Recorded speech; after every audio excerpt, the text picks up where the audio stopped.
안녕하세요. 저희는 풀타임 토커를 꿈꾸는 파트타임 토커. 저는 파니. 저는 알마입니다.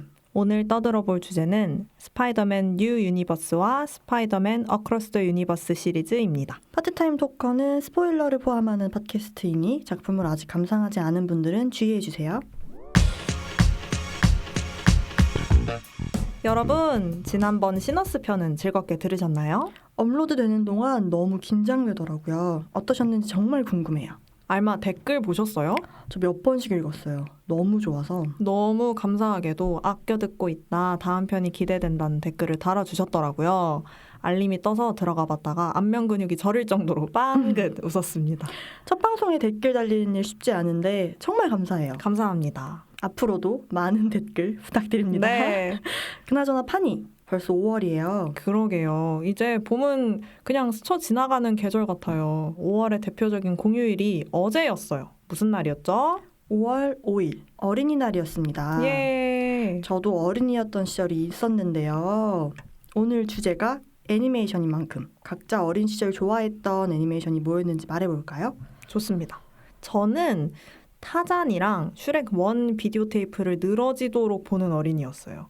그때 살던 집 근처에 비디오 가게가 있었거든요. 맞아요. 저희 어렸을 때는 비디오 가게가 꽤 많았죠. 네, 그랬죠. 저는 미녀 야수를 정말 좋아했고 오늘 다룰 스파이더맨도 참 좋아했어요. 저는 TV 영화 채널에서 해주는 스파이더맨 1으로 처음 접했는데요. 슈퍼히어로라고 하면 보통 근육질에 자신감 넘치는 캐릭터를 떠올리기 마련이잖아요. 그렇죠. 근데 토비 맥과이어의 스파이더맨은 엄청 내성적인 학생이에요. 그래서 저런 찐따가 세상을 구한다고 싶었거든요. 그만큼 임팩트가 좀 있었죠. 그리고 이후에 배우가 2번 바뀌잖아요. 맞아요. 그래서 아마 다들 나만의 스파이더맨이 있으실 텐데 저의 스파이더맨은 아직까지도 토비 맥과이어입니다. 오, 그렇군요. 저는 사실 모든 스파이더맨을 다 봤거든요. 네.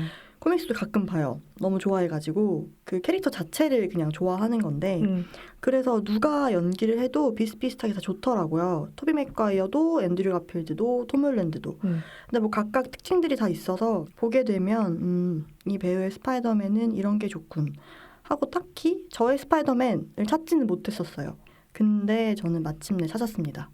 바로 이 조던을 신고 후디를 입은 겁쟁이 꼬마, 이 아이가 바로 저의 스파이더맨입니다. 오, 역시 청소년이 주인공인 성장서사를 아주 좋아하시는군요. 지금 눈이 막 그렁그렁해서 엄청 반짝여요. 광인 눈빛 스위치 꺼주세요. 아, 끌 수가 없고요. 이 스파이더맨, 어떤 스파이더맨일까 궁금하시겠죠? 스파이더맨 뉴 유니버스의 시놉시스 바로 읽어볼까요? 네. 평범한 10대 마일스 모랄레스는 우연히 방사능 거미에 물려 스파이더맨 능력을 가지게 됩니다.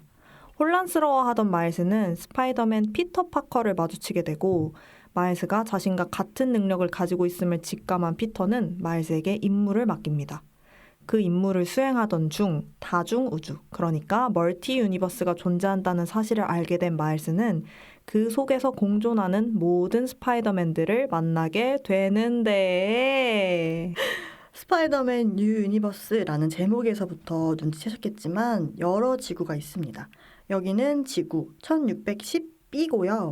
이 세계의 스파이더맨 피터 파커는 꽤나 바빠요.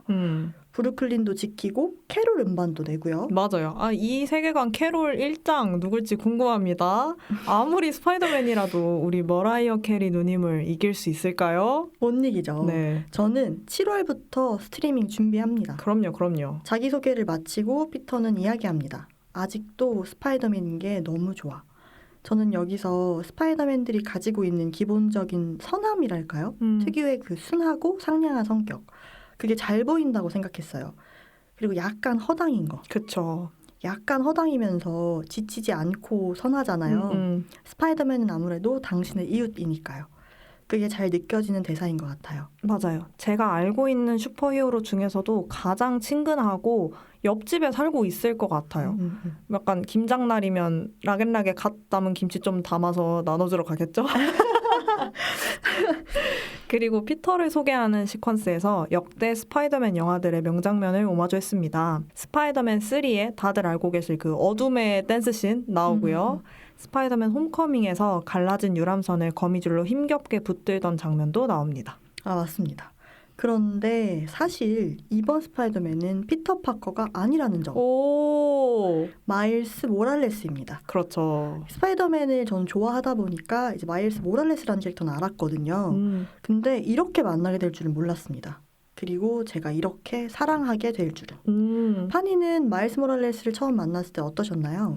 일단 스뉴유의 그 사운드 트랙이자 이 세계관에서 마일스의 최애곡으로 설정된 선플라워를 따라 부르면서 공책에 그래피티를 그리는 모습으로 처음 등장하잖아요. 알마가 앞에서 언급했던 빨간색 조던 하이도 눈에 띄고요. 네네. 아, 이 녀석 뭔가 있다. 감도 높다. 느꼈습니다. 그리고 눈을 사로잡는 작화와 애니메이션으로 뉴욕의 전경을 다 보여주는 등교 장면부터 눈을 뗄 수가 없었어요. 저는 그 마일스가 다닌 학교랑 등굣길의 풍경이 실제로 있는 건지 궁금했어요. 그 외에 슬램덩크, 가마쿠라 기차역처럼. 아, 네네네. 근데 나중에 찾아보니까 실존하지는 않는다고 나오더라고요. 그 비전스라고 적힌 학교 구름다리 말씀하시는 거죠? 네, 전 그게 보고 싶었어요. 아, 역시 가상의 학교였군요. 음. 아, 이 영화 현지에서도 되게 잘 된 걸로 알고 있는데 어떻게 흥행 기념으로 하나 이렇게 시원하게 지어주시면 안 되나? 그 스뉴유의 연출은 만화 기법이라고 해야겠죠? 말풍선을 그대로 사용하고 만화에서만 볼 수 있는 다중컷 연출까지 아주 자유롭게 활용합니다. 원작 코믹스가 있는 애니메이션만이 시도할 수 있는 과감한 연출인 것 같아요. 맞습니다. 또 한 명씩 등장할 때마다 코믹스가 이렇게 한 권씩 쌓이잖아요. 나중에 마일스 룸메이트 갱키가 스파이더맨 떼거리를 만나게 될 때도 물론 바로 기절하지만 코믹스 컷 너머로 이렇게 우르르 뭉쳐있는 걸 보여주잖아요. 맞아요. 전 여기서 또 스파이더맨 특유의 개판인데 나만 모름 감성이 느껴져서 정말 웃겼습니다. 유명한 밈 아시죠? 서점 박살나고 있는데 주인이 헤드셋 끼고 있어가지고 모르는. 아, 알죠. 그리고 이렇게 딱 뒤돌아보면 무슨 일들이야 이렇게 되는 느낌.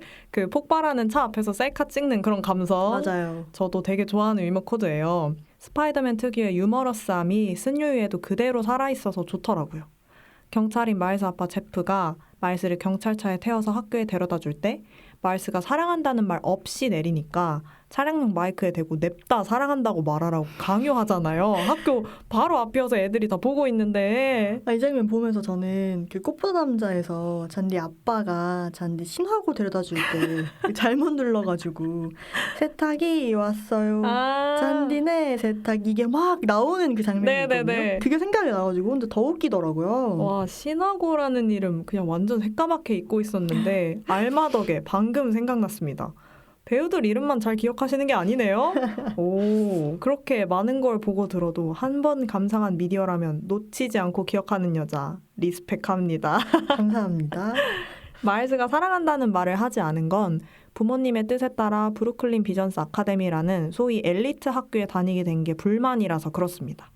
저는 이번이 두 번째 감상이니까 자연스럽게 앞으로 마일스에게 닥칠 일들이 떠올랐는데요. 약간 이것부터가 마일스의 선택이 아니네 싶더라고요. 선택권의 결핍이라 이게 사실 저도 너무 잘하는 거라 내 삶인데 내가 선택할 수 있는 건 많이 없고 또 몇 가지 없는 것들 중에서 선택을 해도 어쩐지 좀 구린 것 같고요. 그래서 결국 위축되는 거죠. 맞아요. 그런 감정은 청소년기에 누구나 한 번쯤 경험하셨을 거예요. 그런 마일스의 마음을 알아주는 건 삼촌인 에런뿐입니다. 그래피티에 재능이 있는 마일스의 예술성을 알아보고 꿈을 펼칠 수 있게 북돋아줘요. 마일스가 비로소 자유로울 수 있는 존재인 거죠. 그래피티 그릴 수 있는 장소를 안다면서 에런이 마일스를 데려간 곳에서 마일스의 인생을 뒤바꿀 사건이 일어납니다. 이때 그리는 그래피티의 문구는 기대는 금물. 이 말이 사실 마일스가 영화 전반에 걸쳐서 사람들에게 전하고 싶은 메시지입니다. 근데 저는 이 청소년이 자기에 대해 기대하지 말라고 말하는 게 마음이 좀 아팠네요. 그리고 제가 벌써부터 엄청나게 기대를 하게 되었기 때문에 어머. 영화 요만큼 봤는데 벌써 아끼고 기대하고 난리입니다. 아무튼 그래피티를 완성한 직후 마일스는 그만 방사능 거미에게 물리고 맙니다. 하지만 대수롭지 않게 찰싹 거미를 죽이고는 에런을 뒤따라 떠납니다. 보통 이렇게 삶이 힘들 땐 나쁜 사건이 찾아오는데 마일스에게는 나쁘지만은 않은 엄청난 사건이 찾아오죠. 선물에 가까운 것 같아요. 네. 이게 참 친절하게 느껴졌달까요? 하지만 아직까진 우리에게만 엄청난 사건이죠. 마일스는 기숙사로 돌아가서 꿀잠을 잡니다. 많이 피곤했을 거예요. 전학 첫날이라서 좀 긴장했을 텐데 아빠랑 티격태격도 했고 삼촌 따라가서 열심히 그래피티도 그렸으니까요. 그렇게 쿨쿨 야 하고 일어난 마일스는 신체적으로 뭔가 달라졌다는 걸 느낍니다. 어제까지만 해도 잘 맞던 교복 바지가 갑자기 짧아지고 머릿속 목소리가 엄청 크게 들리고 땀이 막 줄줄 쏟아지지만 아직 아무것도 모르는 마일스는 그냥 사춘기가 왔구나 이렇게 생각할 뿐이에요. 네. 그런 상태로 똑같은 전학생인 그웬을 만나서 전날 에런이 알려준 플러팅 그 어깨 이렇게 치는 거 시도하다가 손이 그웬의 머리카락에 붙어버리는 사고가 발생하고 맙니다. 왜냐하면 흡착 능력도 생겼거든요. 뭔 짓을 해도 손이 떨어지지 않아서 결국 그웬은 반삭을 하고 마는데요. 오. 다행히 이 반삭은 그웬의 시그니처 헤어스타일이 됩니다. 오. 제가 이거 보면서 그 도스코 4 아시죠? 아, 네네. 거기 나오셨던 황현주라는 모델분을 제가 참 응원했었는데 네. 그분이 생각났어요. 도스코 메이크업 악명 높은 거 아시죠? 알죠. 처음에는 현주님도 반삭을 정말 하기 싫어하셨지만 나중엔 그게 굉장한 매력 포인트로 통하거든요. 그걸 보고 저도 한번 반삭에 도전해보고 싶었는데 저는 이 두 명만큼은 용기 있지가 않아서 포기했네요.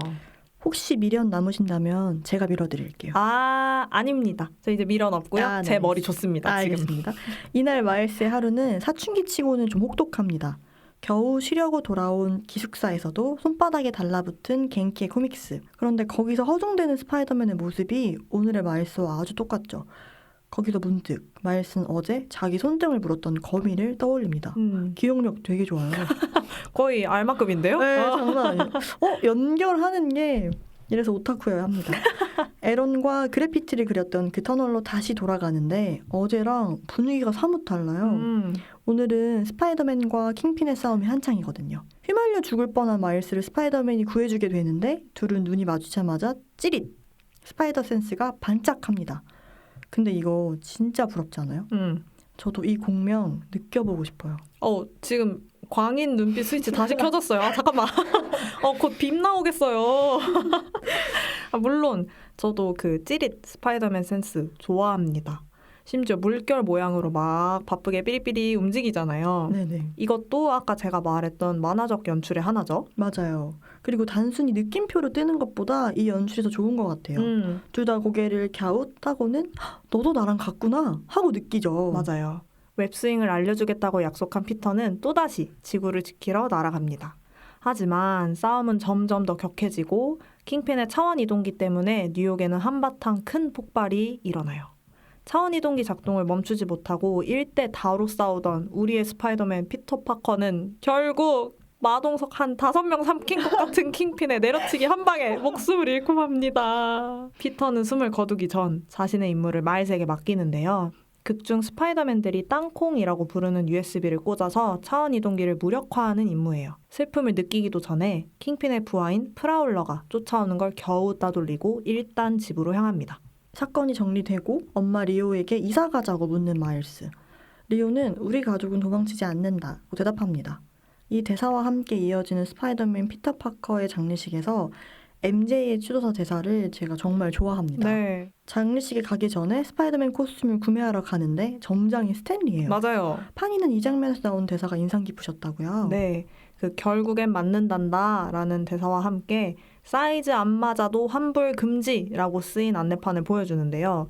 재밌는 유머러스한 대사인 동시에 우연히 또 예상치도 못하게 스파이더맨이라는 너무 큰 옷을 받아버린 어린 마일스가 자신의 몸에 맞게 그 옷을 꿰매고 수선하는 과정을 비유한 대사라고 느꼈어요. 네. 그리고 내가 이런 막중한 임무를 맡아도 되나? 계속 고민하잖아요. 근데 리오의 우리 가족은 도망가지 않는단다. 이 한마디가 마일스를 일깨우고 피터와의 약속을 지키기로 결심하는 중요한 터닝포인트가 된 것 같아서 이 대사도 기억에 계속 남더라고요. 평범한 사람이었던 피터가 자기가 아닌 누구든 스파이더맨이 될 수 있었다고 말했다는 MJ의 추도사, 우연히 나였다는 스파이더맨의 말이죠. 모두가 저마다의 방식으로 스파이더맨이다. 모두 당신에게 의지하고 있다. 그리고 이 추도사를 듣고 책임감을 느낀 마일스. 건물들 사이를 뛰어넘어 보려고 시도하는데 잘 되지 않아요. 곤두박질 치고 맙니다. 그러다가 결국 주머니에 넣어두었던 피터의 굽어, 땅콩이 망가집니다. 마일스는 이게 너무 미안했나 봐요. 피터의 묘지를 찾아갑니다. 우물쭈물 사과를 건네는데 갑자기 우리의 스파이더맨이었던 피터와 똑같은 얼굴을 한 꾀죄죄한 남자가 나타납니다. 이 남자는 지구 616에서 온 피터 B 파커인데요. 소개 시퀀스도 비슷한데 뭔가 좀 달라요. 네. 이 꼬질꼬질한 스파이더맨은 Everything Everywhere All at Once의 주인공 에블린 정도로 인생이 잘 안 풀린 버전이에요. 요즘 상태도 별로 안 좋습니다. 근데 마일스는 너무 놀라서 그만 기절시켜버려요. 그냥 펀치를 날리죠. 네, 갑자기. 설상가상으로 순찰 돌던 경찰에게 걸려서 오해를 받고 맙니다. 네. 기절한 피터비를 거미줄에 매달고 도망치는 시퀀스에서 또 깔깔 한참 웃었습니다. 아니 얼마나 세게 맞았으면 그 시멘트 바닥에 얼굴 다 갈리고 있는데도 정신을 못 차리잖아요. 맞아요. 첫 만남은 좀 그랬지만 MJ와 아이를 가질지 말지 고민했었던 피터비는 어린 아이인 마일스에게 마음이 좀 쓰이기도 하고 자기는 차원 이동기를 이용해서 원래 세계로 돌아가야 하니까 마일스와 손을 잡고 알케맥스에 잠입하게 되죠. 이때 스파이더맨 좀 봤다 하시는 분들이라면 다 알만한 닥터 옥토퍼스가 등장하는데 여자입니다. 오, 스파이더맨 2에 나왔던 빌런인데 성별이 여성으로 바뀌었어요. 네. 저는 여성 빌런을 조금 더 선호해서 이 각색이 되게 마음에 들더라고요. 유일무이하게 똥배 나온 히어로 피터비가 닥터 옥토퍼스의 시선을 끄는 동안 마일스는 자신만의 고유한 능력인 투명화를 발휘해서 그녀의 컴퓨터를 해킹하고요. 그렇게 정신없이 도망치다가 힘겹게 훔친 컴퓨터로 이를 위기에 처한 마일스와 피터비 앞에 스파이더 우먼 그웬이 나타납니다. 그리고 도움을 청하기 위해 향한 메이 숙모의 집 지하 작업실에서 스파이더맨 느와르, 피터 포커, 페니 파커까지 만나요. 차원이 열릴 때 넘어온 스파이더는 피터비 한 명만이 아니었던 거죠. 네. 아 근데 제가 여기서 조금 딴지 걸어보자면 네네. 페니 파커 그 로봇 네. 오버워치 디바 파쿠리 아닌가요? 아, 약간 네. 느낌 의심이 있죠? 가네요. 네네. 아, 한국인으로서 이 있음 외치고 싶습니다. 네, 나루오도 씨도 함께하고 있습니다. 차원 이동기 앞에서 싸울 때 그 안에 스파이더맨을 밀어 넣었거든요. 맞아요. 그때 스파이더맨이란 스파이더맨을 다 부르게 된 거죠. 근데 전 여기서 피터비가 메이 숙모랑 딱 마주할 때 피터비의 지구에는 메이 숙모가 돌아가셨잖아요. 네. 이때 피터비의 눈빛. 이 작품이 이런 묘사를 너무 잘해요. 다들 지하에 모여서 누가 희생할래 하고 고르는데 마일스가 이제 겨우 거미줄 타는 마일스가 자진해요. 전 궁금한 게요. 책임감은 타고나는 걸까요? 너무 용감하고 완전 스파이더맨이고 타고났다. 아니 왜 갑자기 히데코 본 수키처럼 책임감을 타고나셨나 봐요. 그 외 해리포터 시리즈에서도 모자가 이제 막 입학한 아이들의 잠재력을 보고 기숙사를 배정해주잖아요. 그것처럼 책임감도 타고나는 성정이 아닐까요? 아직 모르는 것뿐인 거죠. 네. 하지만 다른 스파이더들은 마일스에게 임무를 맡기기 좀 불안해합니다. 스파이더맨은 언제나 다시 일어서지 이 말을 하면서 아직 어리고 경험이 부족한 마일스를 완전히 믿지 못해요. 좌절한 마일스는 투명화로 몸을 숨기고 자리를 피합니다. 이 숨고 싶을 때마다 투명해지는 이거 이 마음을 어떻게 이렇게 잘 알까요? 감독 청소년이었나 봐요. 아무래도 그랬겠죠? 일단 저는 청소년이었습니다. 고민을 솔직하게 털어놓을 수 있는 에런을 찾아가지만 애석하게도 집은 비어 있어요. 홀로 소파에 앉아 할 일이 있는데 자신이 없어요. 너무 겁이 나요. 사람들 실망시키는 것도 이젠 지쳤어요. 라는 내용의 가슴 아픈 편지를 남기던 그때 창밖으로 프라울러가 나타납니다. 그런데 충격적이게도 프라울러의 정체는 마일스가 그렇게나 사랑하는 에런 삼촌이었습니다. 아이고. 곧장 메이 숙모의 집으로 달려가서 동료들에게 이 사실을 알리지만 숨을 고르기도 전에 킹핀 일당이 들이닥칩니다. 아니 왜 메이 숙모에서 싸우냐고요. 나가서 좀 싸우시라고요. 약간 미드 센추리 모던 스타일. 네, 다 꾸며놓으셨는데 그거. 아늑한 메이 숙모의 집이 난장판이 됩니다. 근데 이 장면에서 보면 진짜 삼촌인 에런과 일종의 가디언, 그러니까 보호자인 피터비의 역할이 뒤바뀌잖아요. 네. 정체를 모르고 있긴 하지만 진짜 삼촌인 에런은 죽이려고 달려들고 사실상 아무 관계도 아닌 피터비가 마일스를 지키려고 열심히죠. 아, 이 얄궂은 운명의 장난. 아, 우리 마일스 참 스펙타클한 청소년기를 보내는 것 같아요. 프라울러의 손에 붙들려서 지붕 끝에 간당간당하게 서 있는 마일스는 쓰고 있던 스파이더맨 가면을 벗고 자신의 정체를 밝힙니다. 에런이 충격에 빠져 머뭇거리는 순간 킹핀의 총알이 에런을 관통하고요. 에런은 마지막으로 마일스에게 이 말을 남기고 숨을 거둡니다. 내게 존경받는 삼촌이 되고 싶었어. 실망만 시켰구나. 넌 우리 집안에서 제일 멋진 녀석이야. 네 길을 가렴. 계속 나아가. 아, 왜 히어로들은 사랑하는 사람을 잃어야만 강해질까요? 아, 진짜 울음이 나올 것 같고요. 심지어 이 모습을 제프가 목격하고 스파이더맨이 내 동생을 죽였다는 오해를 하고 맙니다. 저도 고등학생 때 제가 안 한 일로 오해 산 적이 몇 번 있어가지고 아주 미치는 줄 알았습니다. 이 장면 보면서. 공감 능력이 정말 좋으시네요. 제프는 안 그래도 스파이더맨을 싫어하고 있는데 말이에요. 맞아요. 마음을 추스르기도 전에 스파이더맨들은 마일스가 부적격이라고 판단했는지 피터비에게 차원 이동문을 닫는 역할을 맡기기로 결정합니다. 또 마일스의 의사와 관계없이 결정되어 버린 거죠. 피터비는 저항하는 마일스를 의자에 거미줄로 꽁꽁 묶고는 떠나려고 합니다. 마일스는 피터비에게 마지막으로 묻습니다. 준비가 된 건 언제 알아요? 그러자 피터는 대답합니다. 알 수 없어. 너를 믿고 뛰는 거야. 그게 전부야. 자신을 믿고 뛰어. 아직 어린 아이, 아직은 경험이 부족해의 아직을 지금으로 만드는 이 빌드업. 아, 진짜 미친 거 아닙니까? 저는 이 대사가 실제로 제 삶의 일부분이 도약하게끔 도와준 것 같아요. 네, 나와 전혀 다른 세계 이야기를 보고 영향받는 것만큼 신기한 일도 없죠. 그리고 계속 연락이 안 되는 마일스를 찾아온 아빠 제프가 문을 사이에 두고 방 안에 혼자 있을 마일스에게 이렇게 말해요. 네 안에 있는 눈부신 불꽃이 보여. 네 인생이야. 뭘 선택하든 넌 잘 해낼 거야. 내 인생을 맘대로 휘두르려고 하는 것 같던 아빠가 한 말이라서 더 크게 와닿았을 것 같아요. 마침내 마음을 먹은 마일스는 메이 숙모의 집을 찾아갑니다. 메이 숙모는 오래 걸렸구나 하고 반겨주죠. 메이 숙모는 모든 것을 알고 있다. 메이 숙모는 네가 지난 여름에 한 일을 다 알고 있다. 실제로 아신대요. 메이 숙모도 클리셰를 깨는 캐릭터였어요. 갑자기 눈이 확 총명해지시더니 아까 알마처럼 스파이더맨의 작전 기지로 데려가잖아요. 약간 그 배트맨의 알프레드가 생각나기도 했고요. 맞아요. 마일스는 메이 숙모가 만든 웹슈터도 받고 피터가 입었던 스파이더맨 수트 위에 그래피티를 그리던 라카로 자기만의 로고를 새기면서 스파이더맨 마일스로서 한 걸음 성장합니다. 이때 실제로 마일스의 마음이 많이 자랐다라는 걸 알 수 있죠. 네. 처음에 피터 파커의 수트를 볼 때는 올려다 봤는데 이젠 수트의 마스크 부분에 마일스 얼굴이 딱 닿습니다. 연출이 진짜 좋죠. 맞아요. 자기만의 수트를 입은 마일스는 드디어 첫 비행을 준비합니다. 늘 자신의 능력치를 의심하던 마일스가 건물에서 뛰기 전에 떠올리는 말은 아빠 제프, 엄마 리오, 에런 삼촌, 피터비의 응원이에요. 어른이 된 지금 특히 더 느끼는 건데 청소년들에게 정말 중요하고 또 필요한 건 가까운 어른의 믿음과 지지인 것 같아요.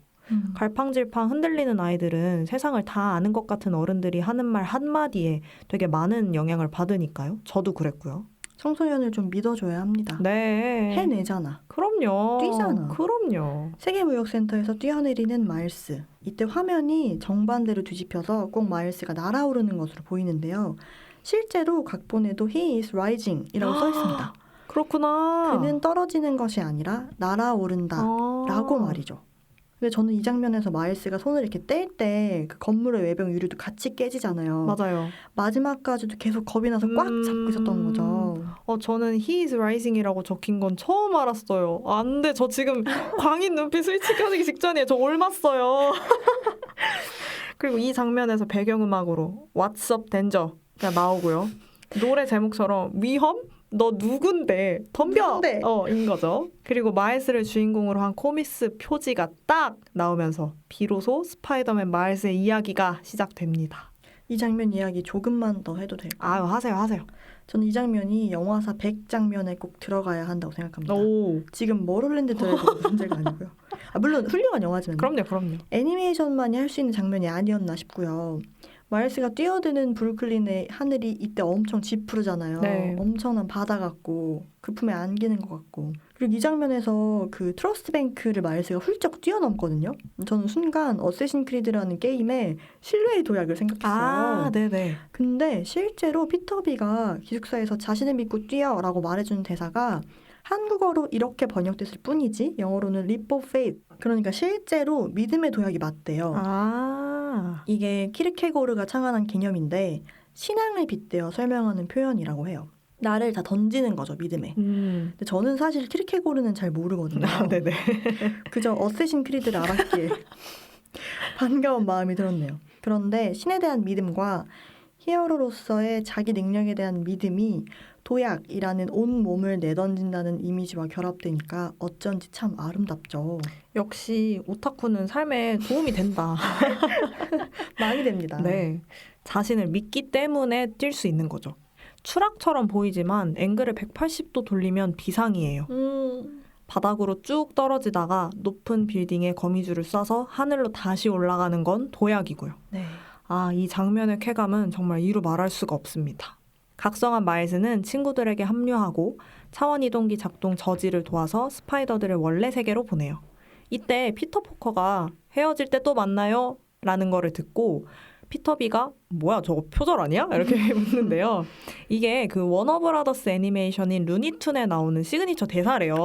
들어본 것 같네요. 네. 근데 스파이더맨은 소니 거니까 이것도 하나의 유머 장치로 쓴 거죠. 그리고 돌아가서 또 다시 삶을 망칠까봐 두려워하는 피터비에게는 그가 해줬던 말을 그대로 돌려줘요. 그건 알 수 없어요. 라고요. 우리 마일스 다 컸습니다. 네, 꼬마 같던 마일스는 어느새 성장했고요. 근데 어른 피터비도 아직은 두려운 게 있고 참 아름답죠. 네. 결국 우리는 평생 자신을 믿고 뛰어야 하는 겁니다. 이제 남은 건 킹핀과의 최후의 결전인데요. 싸우다 지쳐 쓰러진 마일스는 스파이더맨을 좋아하지 않는다던 아빠의 일어나라는 응원을 듣고 다시 한번 의지를 불태우고요.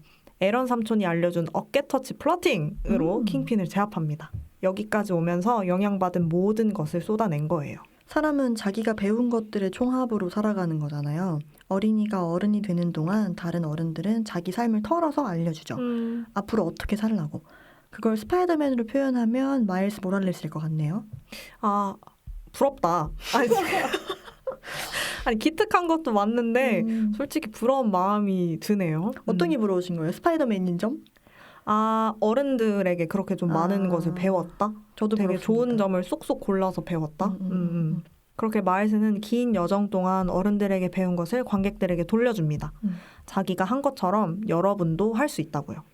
스파이더맨 추도식에서 MJ가 피터의 마음을 대변해서 뉴욕 시민들에게 전했던 말과 같은 말이지만 이제 이 도시 스파이더맨은 마일스잖아요. 진심이 담긴 자기만의 언어로 말합니다. 당신은 혼자가 아니다. 나 역시 친구들과 함께했기 때문에 가능한 일이었다. You are not alone. 히토리잖아, 이. 1편은 진짜 성장서사의 클래식이네요. 네. 진짜 너무 좋았어요.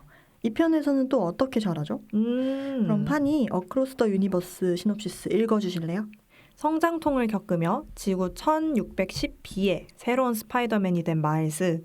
그 앞에 스파이더우먼 그웬이 다시 나타납니다. 모든 차원의 멀티버스 속 스파이더맨들을 만나게 되지만 질서에 대한 신념이 부딪히며 예상치 못한 균열이 생기는데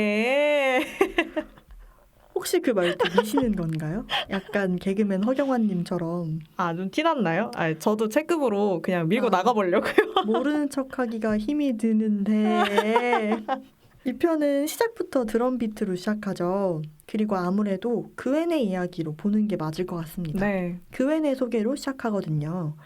1편에서도 언급되었듯 그웬은 소중한 친구 피터 파커를 잃었죠. 피터는 왕따 소년이었고 강해지고 싶다는 마음에 스스로 리자드가 되어버려요. 그웬은 피터를 못 알아보고 전투를 벌이는데 구조물이 피터를 덮쳐서 변신이 풀리며 원래 피터였다는 게 드러나죠. 근데 피터는 이미 그웬이 스파이더 우먼이라는 걸 알고 있었습니다. 다 괜찮아질 거야 하고 위로한 뒤에 눈을 감죠. 때마침 나타난 그웬의 아버지 조지는 스파이더 우먼이 피터를 죽였다고 오해하게 됩니다. 네. 에런을 죽인 게 마일스라고 오해한 제프처럼요. 마일스의 피터와 그웬의 피터는 서로 목숨을 잃은 방식이 같아요. 구조물이 떨어지는 사고를 당했으니까요. 그웬과 아버지의 사이는 서먹서먹 어색어색합니다. 집의 분위기는 따뜻한 분홍색으로 연출되는 반면 그 안에 있는 그웬에겐 새파란 색이 입혀지죠. 네. 머리카락 끝을 분홍색으로 물들인 스타일링도 가족의 따뜻한 품을 원하는 아이의 마음이 반영된 연출인 것 같아요. 멋진 석인 것 같아요. 감사합니다.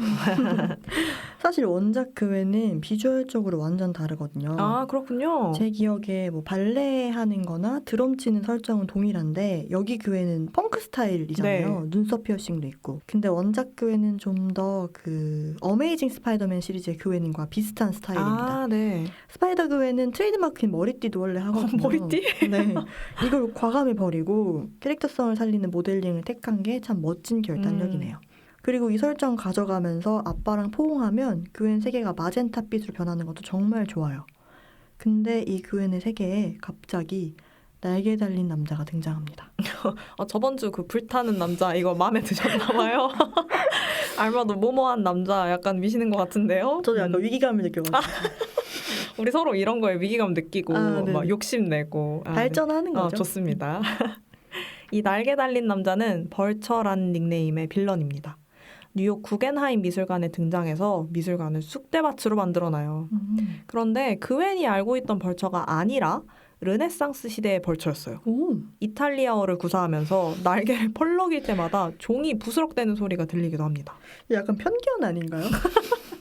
너무 스테레오타입인 것 네네. 같은데. 다빈치 시대의 벌처인 설정입니다. 이거 실제로 있는 코믹스인지 궁금하네요. 근데 이 르네상스 벌처 구겐하임 미술관의 소장품들을 보고 화가 머리 끝까지 납니다. 이건 미술의 붕괴야. 이런 마음으로. 미켈란젤로, 다빈치 뭐 이런 화가들의 작품만 보면서 살았으니까 그럴만도 해요. 그웬과 벌처의 전투 시퀀스 동안 오프닝에서 그웬이 쳤던 드럼 연주곡이 배경음악으로 깔리면서 잘게 쪼개지는 리듬이 전투에 박진감을 더하고요. 하지만 쉽게 제압하지 못하고 고전하는데요. 이때 갑작스레 등장한 스파이더맨 2099와 제스 듀르가 다른 우주에서 넘어와서 그웬을 돕고 아무래도 지금 뉴욕의 대표 미술관이 개박살 나고 있잖아요. 그러니까 경찰이 출동했겠죠. 그웬의 아빠이자 경찰인 조지가 현장에 출동하고 맙니다. 그리고 그웬은 피터를 죽였다는 오해를 풀기 위해서 마스크를 벗고 정체를 밝히죠. 저는 그웬의 이런 결단력이 참 좋아요. 네. 근데 그웬의 아버지도 한 결단력 합니다. 저 미치겠어요. 이 아버지 왜 이러실까? 완전 FM. 아버지가 그웬을 연행하려고 합니다. 근데 저는 이게 약간 스테레오타입이 아닐까 생각했습니다. 아일랜드계로 나오잖아요. 네네. 근데 아일랜드 사람들을 두고 고집이 세다 하는 엄청 오래된 편견이 있어가지고. 그렇구나. 저는 그 마일스와 그웬의 삶이 비슷하지만 둘은 분명히 다른 분위기에서 자랐다는 거? 이런 걸 좀 보여주기 위한 설정이라고 생각했는데 듣고 보니까 그럴 수도 있겠네요. 그웬은 출중한 실력으로 벌처를 아주 좁혀는 다른 우주의 스파이디들에게 이미 매료된 상태입니다. 펑크룩으로 입고 다니는 여자애가 바이크 타고 싸우는 임산부 스파이디한테 안 반하고 백입니까 이거? 안 그래도 집을 떠나고 싶었던 그웬은 이들이 사는 세상으로 가야겠다 결심하고 스파이더맨 2099 그러니까 미겔 오하라의 허락을 겨우 받아서 지구 928로 넘어갑니다. 이때 제스는 거의 그거죠. 그 슈퍼볼 리안나 그쵸. 느낌으로. 네네네. 너무 모두의 멋있고. 아이돌, 모두의 우상. 멋있죠. 근데 지구 928에 누 에바요. 웃지 않으셨나요? 솔직히 한국인 관객이라면 대문짝만하게 누 에바요 뜨는데 안 웃는 거. 진짜 에바라고 생각합니다.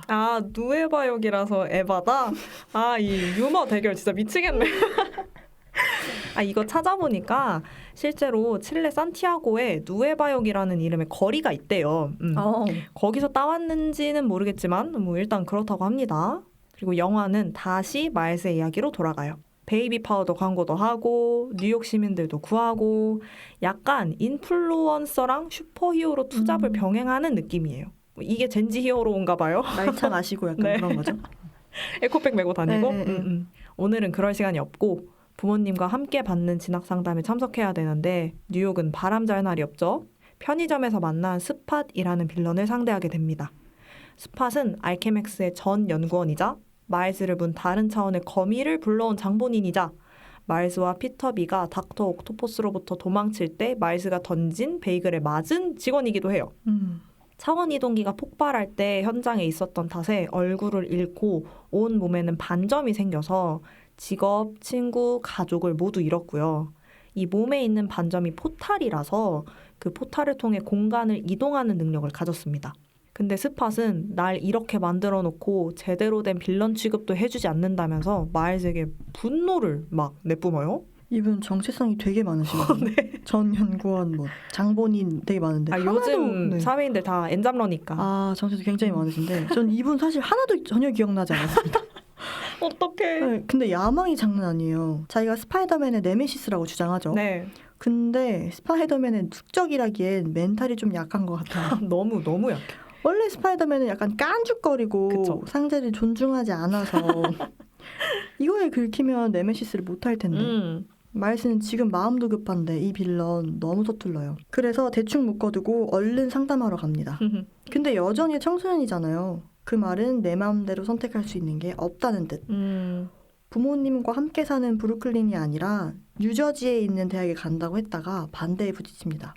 마일스는 프린스턴 대학에서 최고의 교수진에게 양자물리학을 배우고 싶었거든요. 그렇죠. 찾아봤는데 브루클린에서 뉴저지 프린스턴까지 운전해서 1시간 반 정도 걸리더라고요.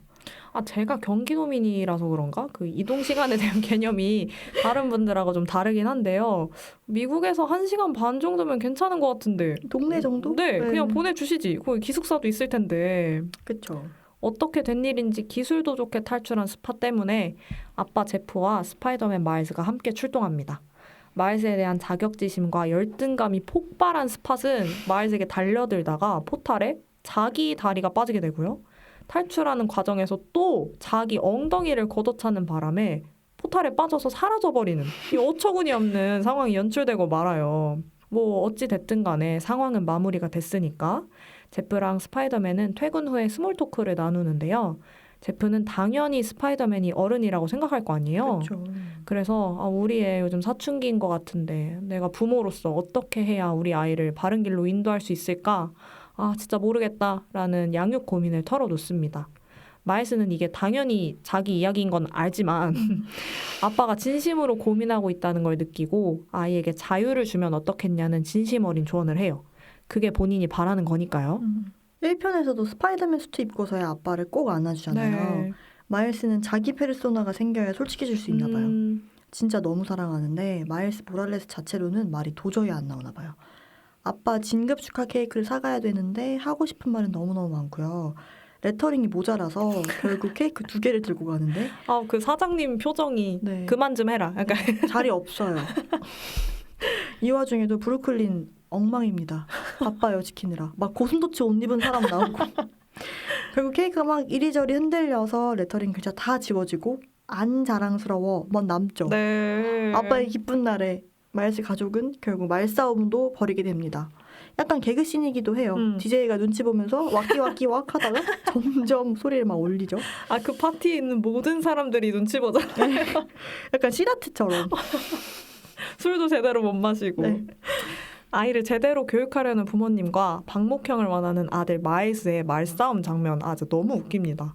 마일스가 내 인생이니까 신경 쓰지 마세요 라는 약간 사춘기 국룰 같은 말을 하니까 엄마 리오가 응 아니야 엄마 아빠 할머니 할아버지가 희생했으니까 지금 너 여기 있는 거야? 라고 바로 답하죠. 근데 마일스가 여기다 대고 네 그렇다고 쳐요 whatever 이라고 해버려요. damn. 삽시간에 돌처럼 굳는 리오와 제프의 안면 근육.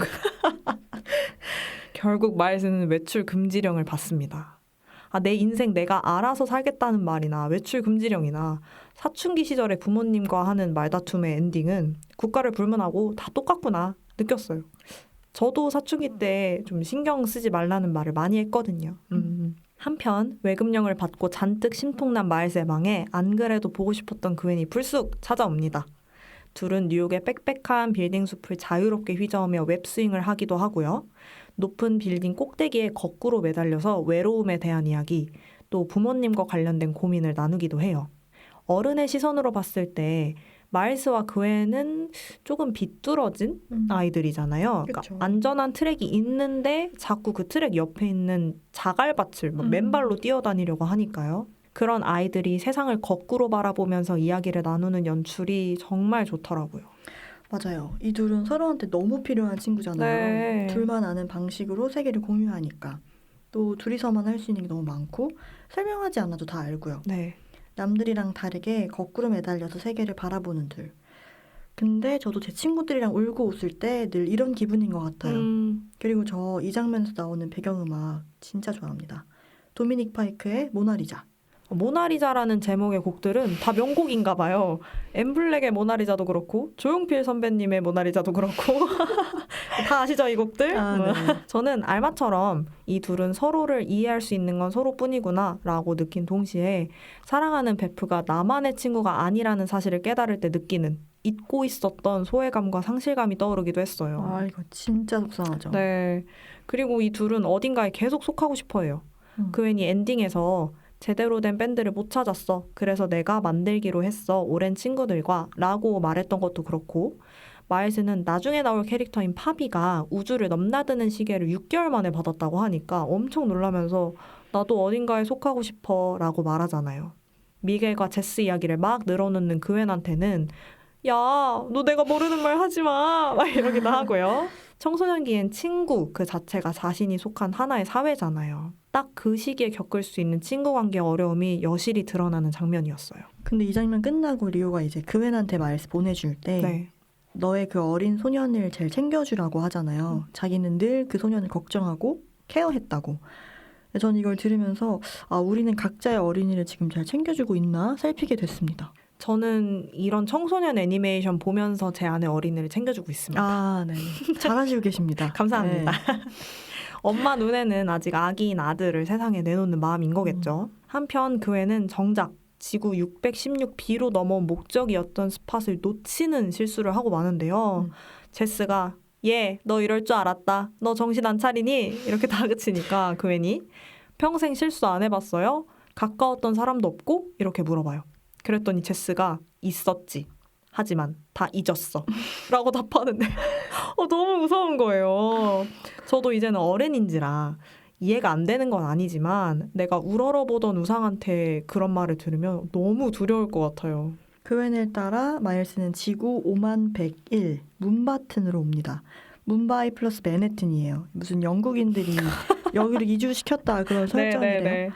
스파이더 인디아 파비트르랑 인사하고 자기소개를 하는데 여기 지금 바빠요. 안 바쁜 데가 없어요 지금. 메인 이벤트가 발생해서 얼른 사람들 살려야 합니다. 마일스도 스파이더맨이니까 전투에 개입합니다. 스파이더맨답게 둘 중에 하나만 살릴 수 있는 선택의 시간이 다가오는데 파비가 애인을 살리느라 망설이는 사이 마일스는 싱 서장도 죽으면 안 된다는 생각에 따라 움직입니다. 그리고 마일스는 살려내요. 네. 근데 어쩐지 그웬의 표정은 조금 어두워요. 그리고 등장합니다. 호비 브라운. 아, 우리 호비. 첫 등장부터 스타일이 죽여주죠? 옷 어디서 샀는지 너무 궁금해요. 브릭레인인가? 여기 느낌 좋던데. 그냥 하는 말이 아니라 진짜로 호비 옷 정보 주셔야 됩니다. 저 호민수 해야 됩니다. 저희 이 영화 보고 나서 만나서 호비 얘기만 한 3시간 했죠. 네. 사실 분량 때문에 순유유만 하려고 했는데 스어유 넣은 이유도 호비 때문이잖아요. 호비는 펑크 락커 스타일링을 하고 있는 영국인 캐릭터입니다. 할 일 없을 땐 파시스트랑 싸우고 무어가 정치활동하고 공연 예술도 하고 자칭 안티 슈퍼히어로이자 아나키스트예요. 어떤 캐릭터인지 감이 오시죠? 그 방사능거미에 물린 베르톨트 브레이트라고 생각하시면 네, 맞아요. 됩니다. 저 호비가 정말 너무 좋은데요. 호비가 등장할 때 막 가슴 뛰는 제가 너무 미워요. 왜요? 저도 마일스를 배신하는 것 같아서. 아마 제가 호빈의 우주 사람이면 저는 2026년에도 이 밴드 음반 계속 모으고 있을 것 같네요. 지금도 대충 그런 식으로 살고 있거든요. 네. 무조건이죠. 이 콘서트 1열 사수하고 싶어서 티켓마스터에 연 1억씩 쏟아붓는 미친 여자 되지 않았을까요? 마일즈는 드디어 스파이더 소사이어티라는 곳에 도착합니다. 온 우주의 스파이디들이 모이는 곳이에요. 그리고 이곳의 대장격인 미겔을 만나는데 제가 미겔을 별로 안 좋아해서 그런가 혼자만 엄근진하게 있는 거 좀 웃기지 않아요? 아니 스파이더맨의 미덕이 뭡니까? 유머러스함이잖아요. 근데 느리게 내려오는 게 취향이라질 않나 아주 난립니다. 그리고 아까 마일즈가 문바튼에서 싱 서장을 살렸을 때 그웬의 얼굴이 어두워졌던 이유가 밝혀져요. 스파이더맨 세계관에는 공식 설정이라고 부르는 꼭 일어나야만 하는 거스를 수 없는 운명 같은 일이 있는데요. 그 공식 설정 중 하나가 각 우주의 스파이더맨을 잘 알고 가깝게 지내던 경찰서장이 죽는 사건이고요. 근데 마일스는 그것도 모르고 싱 서장을 살려버린 거죠. 미겔의 말에 따르면 여기서는 멀티버스라고 안 하고 아라크노 휴머노이드 폴리 멀티버스 이렇게 한대요. 전문 용어로 금원씹이라고 하죠. 저는 그냥 멀티버스라고 하겠습니다. 아라크네 생각하고 지은 건 알겠는데 그냥 거미줄. 네. 그냥 거미줄이죠, 사실상. 근데 여기서 모든 스파이더맨들이 사랑하는 존재를 끌어안고 울고 있는 거 보여주잖아요. 네. 거울 맞대면 무한히 거울상이 이어지는 것처럼 모두가 울고 있잖아요. 이 운명이 갇힌 것 같아요. 사실 조금 오싹합니다. 아, 그렇죠. 저는 서사 안의 인물이 가지는 숙명 같은 걸 생각하게 됐거든요. 서사 안의 삶이란 이런 내용 다루고 있는 작품들도 꽤 있죠. 네. 메타픽션 장르도 늘 인기 있고요. 저는 어떤 기분일까 궁금해지기도 해요. 모두가 나와 똑같은 사연으로 아프고 똑같이 고통스러울 때 유대감을 느끼게 될지 무력감 혹은 공포를 느끼게 될지 말이에요. 아, 그러네요. 원래 타인과 같은 고통으로 아프고 싶을 때 문학을 읽는 게 굉장히 좋은 방법이거든요. 아픔으로 연대하는 맞죠, 거니까. 맞죠. 근데 살면서 느껴야 하는 고통이라는 게 필수적이다라고 한다면 이건 공적인 영역의 고통일 거라고 생각을 하고요. 완전히 개인적인 차원에서의 아픔도 있지 않나 합니다. 근데 전 이게 더 필요할 수도 있다고 생각을 해요. 현실이 자꾸만 잘하라고 강요할 때 그 앞에서 나를 부수고 깨버리는 것입니다. 네. 다 똑같아야 한다면 난 기꺼이 다르겠다. 그러려면 아파도 나를 깨야죠. 그리고 삶은 접시나 컵이 아니라서 깨지면 못 쓰는 것도 아니고요. 자기 모양을 찾는 일이 되기도 합니다. 네. 인생을 망치셔라 이게 아니라 그쵸, 한 번쯤 아니라고 대답하는 용기. 그럼 노라고 말하는 네, 용기, 가져보는 미움받을 용기. 좋은 것 같습니다. 그래서 마일스는 선택하죠.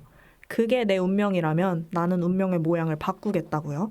사실 소중한 사람을 잃으면서 성장하는 주인공은 스파이더맨뿐만이 아니라 여타 히어로물에서 이어져온 클리셰잖아요. 큰 힘에는 큰 책임이 따른다는 캐치프레이즈도 그 맥락을 따르는 말이고요. 네. 그런데 마일스는 알마의 말처럼 이걸 깨버려요. 누군가를 잃음으로써가 아니라 지키기 위한 노력의 성장서사를 써내려가는 주인공이 돼서 내 이야기는 내가 쓸 거야 하고 다짐합니다. 전 사실 여기서 속으로 미겔아 충분히 알아들었고 적당히 해라 라고 생각했어요. 저도요. 알겠고 그만해. 그 짤 아시죠? 아니 근데 걔가 먼저 아니다 참자 아니 근데 이렇게 계속 이어지는 짤 무한 루프. 그것처럼 운명을 지켜야 시공간이 무너지지 않는다는 미겔 말도 맞기는 해요. 근데 지금 마일슨의 서장이 누구야? 아빠잖아. 이렇게 되는 거죠. 마일스가 계속 거부하니까 피터비가 이런 말을 해요. 우리도 원하던 삶을 살 수 있으면 좋겠어. 모두 가질 순 없어. 스파이더맨이 된다는 건 희생을 의미하지. 그게 의무야. 그게 네가 선택한 길이야. 라고요. 이거는 곧 아까 말했던 큰 힘에는 큰 책임이 따른다는 그 말의 뜻이겠죠. 그리고 알고 보니까 마일스 자체가 어쩌고? 변칙점이었어요. 마일스를 문 거미는 다른 우주에서 온 거미였으니까 사실 마일스는 스파이더맨이 될 운명이 아니었던 거죠. 미겔이 지구 42의 거미가 마일스를 물지 않았으면 그 세계의 피터는 죽지 않았을 거라고 마일스를 막 몰아세웁니다. 그만해! 알겠고 그만해. 그런데요. 피터는 마일스를 보고 반가워했잖아요. 그러니까요. 자기랑 같은 존재를 만나고 좋아했잖아요. 미겔도 그걸 알 거란 말이에요. 스파이더맨은 숙명적으로 외롭다는 걸요. 실제로 외로우시잖아요, 지금. 그러니까 느리게 내려오는 거 아닙니까? 그러니까 그렇게 고독하시고 힘든 거지. 사람들이 나를 봐주는 시간을 최대한 늘리고 싶다. 느리게 내려가자. 자꾸 자격이 없다고 몰아세우지만 마일스는 문바튼에서 싱 서장이 죽으면 안 된다는 생각이 따라서 움직였어요. 이것도 생각해보면 원래 스파이더맨이 아니라서 이렇게 생각하는 거잖아요. 네. 무력하게 순응하는 다른 스파이더맨들과 다르게 마일스는 저항하는 거예요. 왜 저 사람은 죽어야 하지? 생각하고 내가 살릴 수 있으니까 살리려고 노력하고요. 이거를 자격이 없다, 너는 아라크 어쩌고에 속하지 못한다. 치부할 수는 있겠지만 제가 보기에 이건 펑크입니다. 사실 스파이더 펑크 호비 브라운보다 더 펑크인 거예요. 네. 이렇게 이타적으로 노력하는 펑크를 보니까 문득 제가 정말 좋아하는 요아킴 트리에 감독이 이번에 한 말씀이 생각났습니다. 뭔가요? 다정함이 새로운 펑크라고요. 아, 네. 저도 들어본 것 같아요. 이게 그웬이 고혼 머신 타기 전에 말하는 우린 좋은 쪽이어야 하는 거 아니에요? 랑 연관되어서 좋았어요. 그리고 저는 이 장면에서 마일스가 그웬을 막 원망하는 것도 이해가 가지만 그웬의 마음도 이해가 안 가는 건 아니었거든요. 아, 네. 그래서 묻게 됐어요. 마일스야, 너는 그웬의 마음을 생각해봤니? 하고요. 강풀의 무빙에서 그 엄마가 아들이 놀이터에서 초능력을 막 자랑해서 다른 애가 밤에 따라하다가 뛰어내려서 다치니까 그 아들을 막 혼내면서 너 그 애의 마음을 생각해봤어? 그 애가 거기 올라서서 어떻게 생각해봤어? 막 이렇게 혼내는 장면이 있거든요. 네. 그 대사를 되게 좋아하는데 문득 떠오르더라고요. 그웬의 마음. 그웬이 마일스를 친구라고 생각한다는 걸 마일스는 알고 있잖아요. 네. 어쩌면 이렇게 매체를 보는 건 결국 그 안 인물의 삶을 생각해봤나 하고 올해 되게 자주 자문을 하게 되는 작업인 것 같아요. 맞아요. 마일스와 그웬의 마음이 모두 이해돼서 힘든 부분이었어요. 저는 자라면서 마일스이기도 했고 그웬이기도 했거든요. 하지만 또 그 나이대에는 내 입장만 생각하는 게 당연하기도 하고요. 그렇죠. 보통 그때 친구 관계가 흔들리는 건 대부분 이런 이유 때문인 것 같아요. 그러니까 비슷해서 친해졌지만 비슷해서 이해하지 못하는 거죠. 스어유를 계속 보면서 저의 10대 때의 기억과 그때 사귀었던 친구들의 기억이 계속 떠올랐던 것 같아요. 그래서 저는 그웬이 먼저 손을 내밀어서 마일스의 지구로 따라가는 게 너무 좋았습니다. 그런데 마일스는 돌아온 지구에서 엄마한테 용기를 내서 고백합니다. 나 스파이더맨이에요. 근데 엄마는 코미콘도 아니었니? 하고 웃고 말아요. 그 오타쿠를 향한 일반인의 잔인한 질문. 순수한 질문. 스파이더맨이 뭔지도 모르고 아빠를 얘기하니까 막 화를 내요. 근데 우리가 아는 리오는 이런 사람이 아니잖아요. 네. 누군가가 네가 있을 곳이 아니라고 하면 절대 아니라고 해주는 사람인데 네. 혼란스러운 와중 집에 에런 삼촌이 들어옵니다.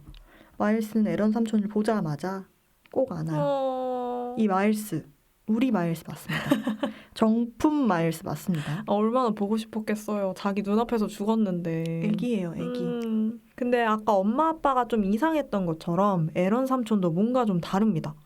방금 분리수거하고 온 사람처럼 훨씬 다크해요. 이게 무슨 말이에요? 그거 아세요? 그 분리수거 할 때 기분이 다크해진다. 알고 보니 여긴 마일스의 지구가 아니었습니다. 마일스가 물린 거미가 온 지구 42로 와버린 거예요. 근데 지구 42 마일스 모랄레스 하고 발음할 때 네. 스페인어 액센트 쓰는 거 디테일 미쳤죠? 네네네. 우리 마일스는 모랄레스 하고 완전 영어로 모랄레스 발음하거든요. 아, 맞아요. 아, 근데 솔직히 말해도 될까요? 아, 네네. 저는 지구 42에서 프라울러된 마일스가 훨씬 취향입니다. 여기 마일스도 약간 분리수거하고 온 마일스잖아요. 둘이 너무 다크해. 둘이 매일매일 분리수거 하나 봐. 정반대의 운명을 살아가고 있는 두 명의 마일스가 얼굴을 마주한 채 영화는 엔딩으로 달려가고요. 그웬이 너도 내가 모은 밴드 들어올래? 하고 물어보는데 당연하지. 아, 거기 왜 안 들어가니? 당연하지. 지금- 제발 저요. 제발 줘요. 제발이라는 감정. 하고 하염없이 기다리는 중이에요. 닥터 타티스와 호그와트 부엉이 그리고 그웬의 입단 제안인 거죠. 아니 왜 다들 이렇게 들어오라고만 하고 데려가진 않는 걸까요? 지금 내가 기다리잖아. 나 여기 있잖아. 이렇게 무책임한 초대. 저도 한계가 있습니다. 아니 그 2PM의 우리 집 아세요? 저 아티스트 출신입니다. 그때부터 모든 게 시작된 거예요. 아, 이거 제 업본가 봐요. 아, 이래서 돌잡이를 잘해야 됩니다. 저는 샤이니를 좋아했거든요. 아, 그래서 소년들의 성장 서사를 이렇게 좋아하시는군요. 그런 것 같아요. 줄리엣 그 음악, 네. 빌리 엘리어트, 뭐 위자드 베이커리. 취향은 어릴 때 다 형성되나 봐요. 아, 진짜 그런 것 같아요. 혹시라도 파타토를 들으시는 청소년분들이 있다면 본인의 취향을 잘 갖고 나가시길 바라겠습니다. 저희도 애니메이션 보고 자라서 아직도 스파이더맨 애니메이션 보고 울잖아요. 아니 제가 스뉴유에서도 느꼈지만 마일슨의 지구, 레고 세계관, 문바튼 등 서로 다른 작화 연출 말이에요. 이거 애니메이터들 얼마나 갈린 건지 감도 안 옵니다. 사실 그래서 이슈가 있었죠. 작업 강도도 너무 셌고 다소 비효율적인 방식으로 제작이 돼서 100명 이상의 애니메이터가 퇴사했다는 얘기가 있었어요. 맞아요. 꽤 심각한 일이었죠. 네, 맞아요. 개봉도 많이 늦어진 이유가 네. 거기에 있고요. 작화가 정말 엄청나죠. 계속 묘사가 다르고 그 외의 지구는 또 약간 유화 같은 질감이잖아요. 맞아요. 마일스의 지구가 이렇게 락카 느낌. 아, 맞아요. 근데 사실 저는 1편을 조금 더 좋아하긴 합니다. 2편의 악당 스팟의 임팩트가 좀 많이 부실하고 떨어진다고 생각하거든요. 지금까지 스파이더맨은 항상 빌런이 엄청 매력적이었는데 스팟은 혼자 왜 이렇게 화가 나는 건지도 사실 잘 모르겠고, 물론 미겔이랑 안티테제를 양분해서 그런 거겠죠. 네네네. 미겔 존재감이 너무너무 세고요. 캐릭터 자체의 느낌도 세고 무슨 흡혈 검치고라는 스파이더맨이잖아요. 그리고 서사적으로도 사실 청소년이 제일 싫어하는 건 뭔가를 자꾸 하지 말라 간섭하는 사람이죠. 맞아요. 스팟은 능력치가 일단 떨어지는데 혼자 왜 이렇게 화남? 상태로 자꾸 덤벼서 짜증나더라고요. 근데 그 포탈이 나중에 멀티버스로 오가는 진짜 포탈이 되잖아요. 네. 3편에서도 빌런으로 등장할지는 모르겠지만 이 설정이라면 꽤나 골치 아픈 상황이 벌어질 것 같습니다. 그리고 미겔. 나 진짜... 사실 친구들이랑 놀러 간다고 할 때도 그냥 잘 놀고 들어와 하면 알아서 애들은 10시에 들어옵니다. 근데 꼭 뒤에 7시까지 들어와, 8시까지 들어와를 붙이면 그 시간에 맞춰서 들어가기 싫어져요. 오히려 더 늦게 들어가고 싶죠. 이 뭔지 아시죠? 청개구리 같은 마음. 하지만 그렇다고 무작정 자유를 주는 것도 좀 위험한 선택이긴 해요. 어느 정도의 가이드라인 제시는 바람직하지만 미겔처럼 사사건건 폭력적인 말투와 태도로 눈을 막 부라리고 이빨을 드러내면서 잡아먹으려고 하는 건 안 되죠. 이런 맥락에서 저는 호비랑 마일스가 나눴던 대화가 참 인상 깊었어요. 호비가 마일스에게 네 인생 괜찮잖아. 부모님도 좋으시고 라고 해요. 그래서 마일스가 좋긴 해. 싸우긴 했는데 뭐 다 날 위해서 그러시는 거니까 라고 대답하죠. 그랬더니 호비가 그건 좀 안 됐네 라고 말을 해요. 그래서 마일스가 이유를 물어봤더니 호비가 둥지를 못 벗어난 거니까 스파이더맨의 본질은 자립이야 라고 얘기를 해줘요. 이게 꼭 양육의 본질은 자립이야 하고 들리네요. 실제로 그게 맞죠. 네. 그리고 파니는 정말 독립하고 싶으시군요. 대체 진정한 독립은 몇 살 때 할 수 있는 걸까요? 그건 모르겠고 3편 나온다고 하더라고요. 네, 저도 스파이더맨 3편에 더 관심 많습니다. 제 독립은 미래에 제가 알아서 할 거예요. 괜찮습니다. 감사합니다. 엔딩에서 마일스가 지구 42에 프라울러가 된 자신과 마주쳤기 때문에 3편은 아무래도 자기 자신과의 싸움이 되겠죠. 그리고 그런 위험에 처한 마일스를 구하는 구원자는 그웬이 될 겁니다. 일반적으로 남성 히어로가 여성 히로인을 구하는 도식에서 벗어난 거예요. 저 너무 좋아서 미치고 막 팔짝 뛰겠습니다. 저는 이게 너무너무 좋아서 3편이 진짜 기대돼요. 지금 스튜디오에서 실제로 한번 팔짝 뛰셨고요. 저 이거 녹음 스케줄 잡는데 딱 개봉한다는 인스타그램 게시글이 떠서 너무 기쁘고 설렜어요. 비욘드 더 유니버스. 네, 그 톰 홀랜드 주연의 실사 영화 3편도 개봉을 하는데요. 브랜뉴 데이는 올해 7월 개봉이고요. 애니메이션 비욘드 더 유니버스는 내년 2027년 개봉 예정입니다. 앞으로 아주 다채로운 스파이더맨의 향연을 볼 수 있겠어요. 좋네요. 내년에도 팟캐에서 매체 이야기를 할 수 있으면 좋겠어요. 스파이더맨 마일스 모랄레스 얘기가 그렇게 하고 싶으신가요? 네, 아무래도요. 네네. 근데 파니 지금 저희 1시간 넘게 스파이더맨 얘기했는데 이제 다음 주제 이야기도 슬슬 해야 할 것 같아요. 2주 뒤에는 무슨 이야기 하죠? 아직 5월이죠? 가정의 날이 끝나지 않았습니다.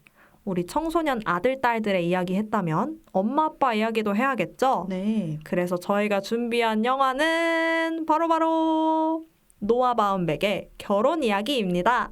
아니, 엄마, 아빠였던 거이잖아요. 가정의 달 특집 맞아요? 아닌 것 같은데.